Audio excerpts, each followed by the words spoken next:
laughed him off the stage, all 5 of them. No deal, no counter.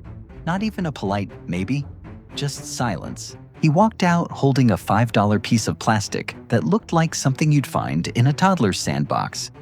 Today, that same piece of plastic waters millions of trees across the country and built an empire the sharks never saw coming. This is the story of the invention 4 billionaires and 1 shoe mogul said would fail. And stick around, because the reason they got it wrong is almost funnier than the rejection itself. You, yes, you, think about the last idea you had that someone smarter, richer, or louder told you was too small to matter. Central Florida, 2008. The citrus groves stretched for miles, rows of orange trees drinking water like it was free. Because for a long time, it basically was. John Bird wasn't a scientist. He wasn't an engineer with a lab coat and a grant. He was a citrus grower watching his own water bill climb while half of what he sprayed missed the roots completely, soaking into dirt that didn't need a single drop of it. Most growers just shrugged and paid the bill. Bird didn't shrug. Bird got annoyed, and annoyed is where good inventions are born. He built a cone, cheap plastic, shaped like a teepee, designed to funnel water and fertilizer straight down to a tree's roots instead of scattering it across open ground for the weeds to enjoy. His neighbor thought he'd lost it.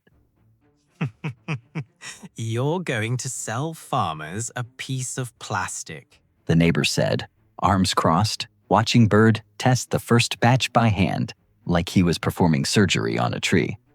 I'm going to sell them less water and a bigger check at harvest. That's a bold pitch for something that looks like a dunce cap. It's not a dunce cap.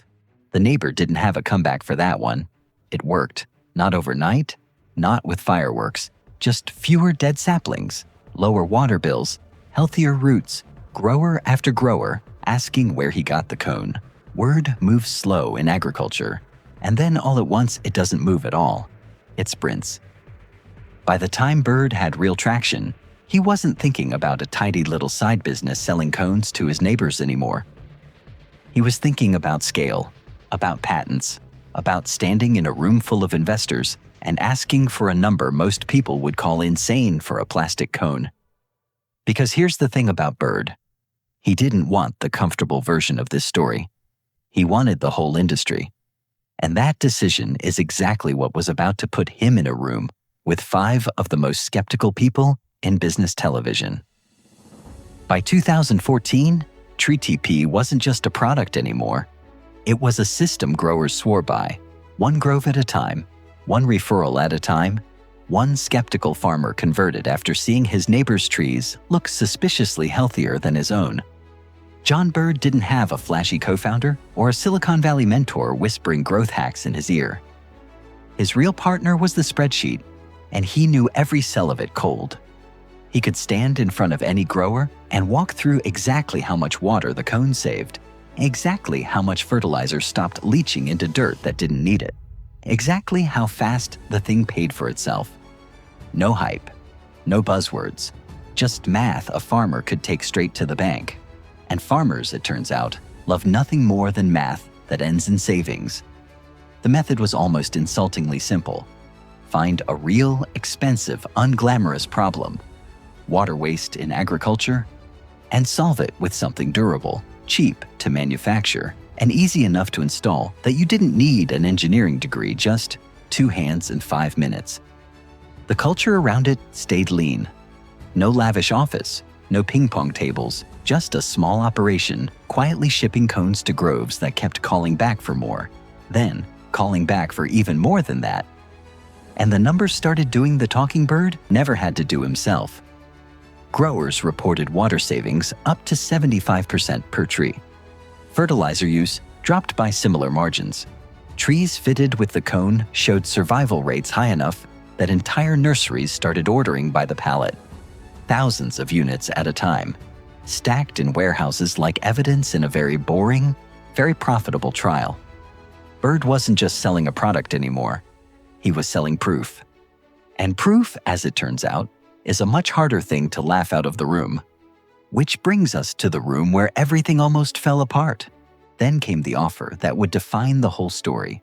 A trip to Los Angeles, a shot on Shark Tank, a chance to stand in front of Mark Cuban, Kevin O'Leary, Robert Herjavec, Lori Greiner, and Daymond John, and ask for $600,000 for a 10% stake in the company. Backstage, another contestant leaned over while Bird waited to walk out. First time? 15 years growing citrus, Bird said. This is nothing. Buddy O'Leary once made a grown man cry over a candle. Bird just adjusted his jacket. He believed the numbers would speak for themselves. He believed water savings, survival rates, and years of grower testimonials were armor enough against 5 people who had never once gotten their hands dirty in a citrus grove. He was about to find out exactly how wrong that assumption was, and exactly how fast a room full of confidence can turn into a room full of doubt. The pitch started strong.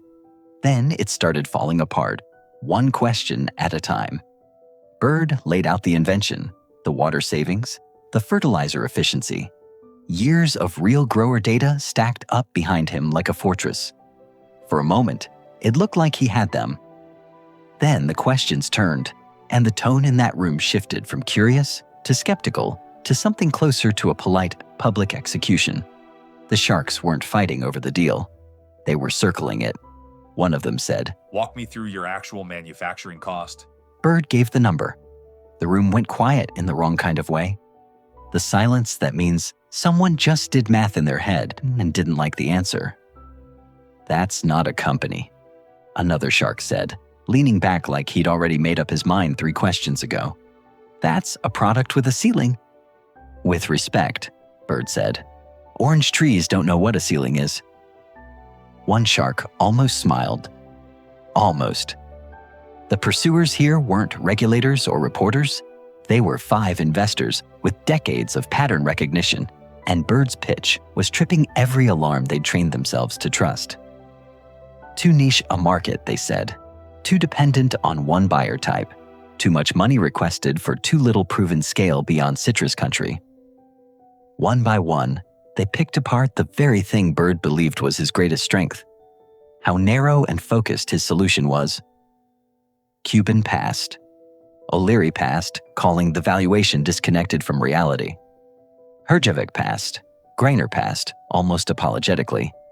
Then Daymond John, the last one standing, delivered the final no, and you could feel the whole room exhale at once. 5 for 5, no deal. Bird stood there and took it. The confidence that walked him into that room now visibly cracking on camera in front of millions of future viewers. This wasn't a private failure he could quietly walk away from and process over a beer that night. It was going to air. It was going to be watched, replayed, and mocked in comment sections by people who had never grown a single tree in their entire lives, several of whom would later, without a hint of irony, order the product anyway. Here's where most people's story ends. Bird's was just getting started, and the reason why is almost too good to be scripted. He'd staked the entire pitch on the belief that data alone would carry him through. It didn't. And now he had a choice to make. Quietly go back to selling cones one grower at a time, pretending the humiliation never happened, or take the very rejection that just embarrassed him on national television and turn it into rocket fuel. He chose fuel.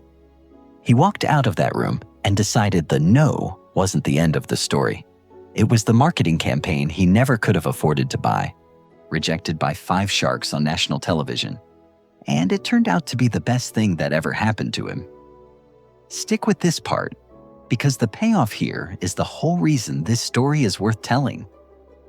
The episode aired.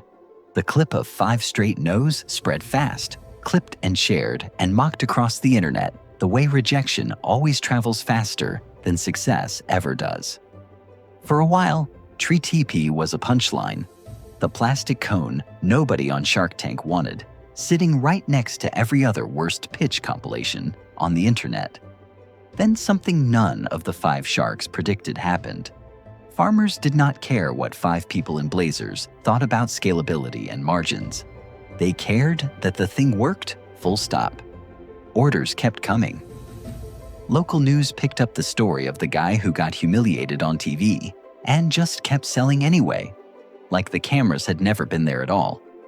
Nurseries and grove owners who'd never even heard of Tree TP before the episode started calling, curious what exactly all 5 of them had missed.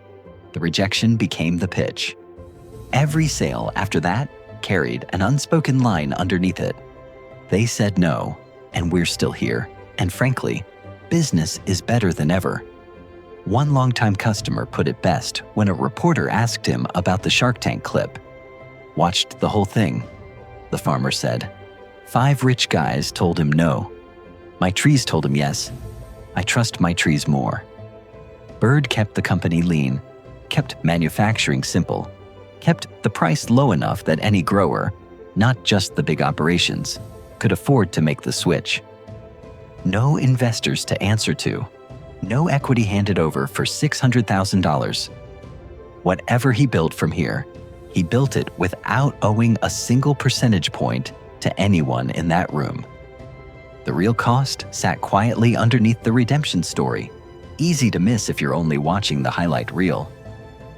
Years of a grower's own savings poured into patents and manufacturing runs before anyone outside citrus country had ever heard his name.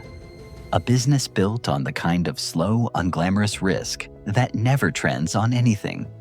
There was no lawsuit here, no scandal, no dramatic fall from grace in the traditional sense, just a man who walked into a room asking 5 strangers for validation, got none of it, and found out the hard way that a no from a television studio was never actually a verdict on the product.